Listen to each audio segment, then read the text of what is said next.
talking about co-designing in unfamiliar project settings, with a particular emphasis on a project in Kenya working with the Kenyan government and the World Bank Group on redesigning the National Hospital Insurance Fund for the informal sector. To me, design is not just about delivering innovative products and services. It's actually about building trust and conviction and reciprocity among disparate groups of people who are trying to work towards a common goal. We can see from what's happening in the social media space, people no longer want to be on the receiving end of one-way information and messages. People want to be co-authors and co-shapers of their own experiences of the world around them.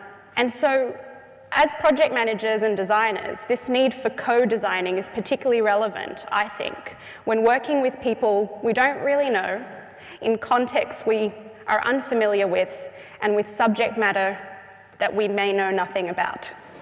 So on this project, at the very beginning, the senior management team that we were working with would tell us, look, we know what the problem is. The problem is that people aren't informed, they're not educated, they're not aware. And so it was clear that for them, the problem was all about marketing. When we mapped out all the barriers, they ranged greatly from poor service delivery to people not being able to afford, to people not being able to find the information, to people not seeing the value for money for what they were getting, from people hearing really awful stories and experiences that other people had. And so what this did was allow us to communicate to the senior management team that we were working with that it's actually not just about being a marketing problem, but there was a lot more that needed change. There was a lot more that we needed to design if they wanted to create a more human-centered, citizen-centered offering from the NHIF.